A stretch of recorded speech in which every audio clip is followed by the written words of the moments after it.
What's up mga lods? Panabagong video na naman ang gagawin natin for today's Project Z naman ng ating frame. So Z yung paa, ito yung sukat niya is 140 cm length, 60 cm width and 75 cm height.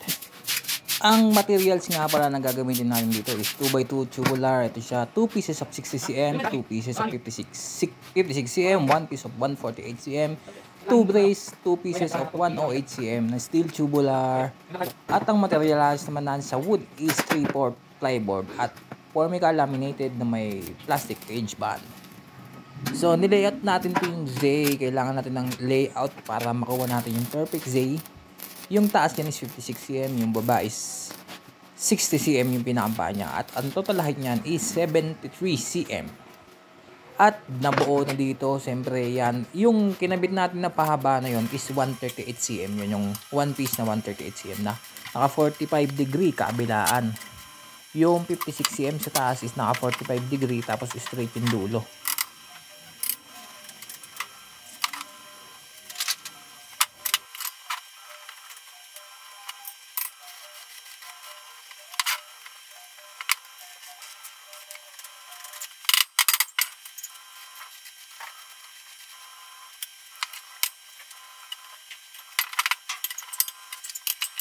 At ang gamit nga pala natin brace dito is 1x2 tubular. Ang kapal ng bakal na yan is 1.5 mm gauge. At meron tayong panukat na kahoy para parehas yung height sa brace sa ilalim ng table. Yan, pinaka-brace para yung paa niya is hindi gumalaw or matibay siya.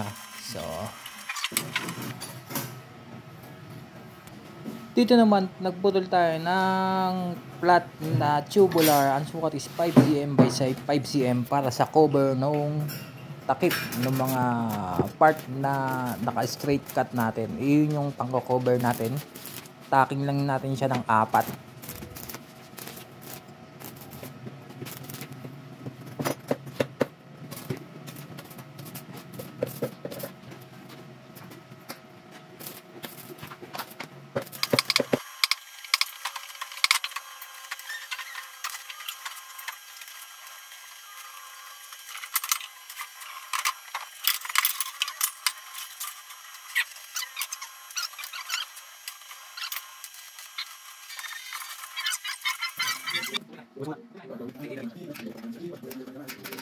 Iyan yung cover natin. Ayan, kung mapapansin nyo, 4 na tacking lang yan bawat gilid para makover natin yung mga part na open na 2x2. Then, dyan is winelding na natin, pinuli-weld natin kasi fully weld yung frame natin. Ayan. Nag-welding naman tayo ng 1x1 steel tubular na 45 angle. And doon natin pakakapitin yung wood. At ito yung finish nating frame. At shout out to my K9 dog. Ayan, tagabantay ko yan sa aking shop. Mahuhusay na bantayan guys. So loads, ayan, full weld siya, ayan, ganyan siya ang finish niya. At pagkatapos niyan ay ibabapping natin gamit ang ating grinder na may balang flap disc.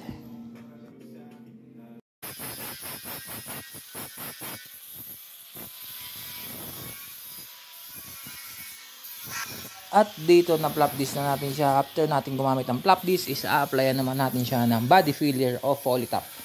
Then after natin i-polytop, dito binuguan na natin ng first primer natin, ang epoxy primer. First coating, then ang second coating natin is automotive lacquer. Ang bidyong ito is pag-a-apply ng ating epoxy primer. Kapag mag-a-apply ka yan is dapat ang hangin ng iyong pang spray is dapat tama lang, nasa middle lang, hindi yung sobrang lakas, hindi yung sobrang mahina. At ang pagtimpla niya kailangan malabnaw.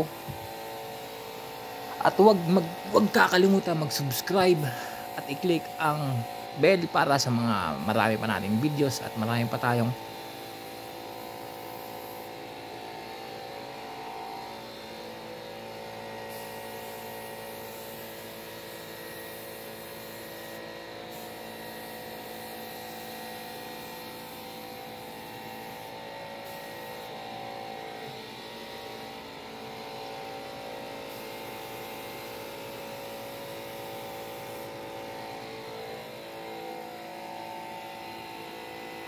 punta naman tayo sa procedure ng ating pagkakating ng plywood. Ang gamit natin dito ay ating circular saw. Nagputol tayo ng 140 cm by 60 cm. After natin makat yan, layoutan natin yan para sa ating curving ng table. So gumamit ulit tayo ng circular saw. After natin makat yan sa gitna, 3 cm yung binawas natin dyan, gumamit naman tayo ng jigsaw para dun sa part ng design. After ng jigsaw, gagamit tayo ng grinder gamit ang ating flat disc para maging makinis at maayos yung ating magiging surface ng plywood.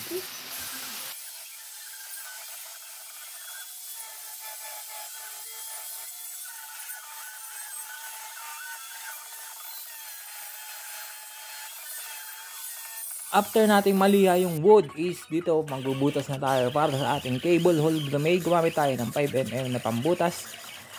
3 na butas yan, 2 magkabilang gilid at isa sa gitna ang ginamit natin. Ayan. Then after natin butasin yan, liliyahin natin siya. After natin maliha, dun naman natin i-apply ang ating contact cement both side dun sa formica laminated at dun sa plywood. After natin ma-apply yung formica laminated, patuyuin natin 1 minute. Then maglagay tayo ng stick o steel na pwede natin pangkalang doon sa formica laminated. Kasi hindi niya siya mailalapat ng maayos kung hindi kayo gamit ng stick. Then after nun, gumamit tayo dito ng file, half moon.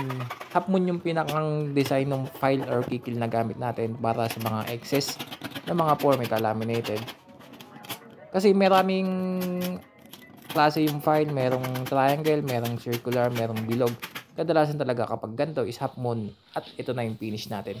Nilagyan na natin siya ng black screw na 3/4. Doon natin kakabit siya sa plywood ng ating tabletop. 3/4 inches nga pala yung gamit natin na wood screw na black. Ayan yung finish niya. Ang finish niya is glossy black, laminated matte black na frame. At ang size nga pa ulit is 140 by 60. So ayan yung finish niya. At huwag kalimutan i-subscribe ang ating YouTube channel at i-click ang ating notification bell para sa ating marami pang susunod na videos. Marami pa tayong videos na gagawin. Sana isportahan nyo ako hanggang dulo. So yun lang guys.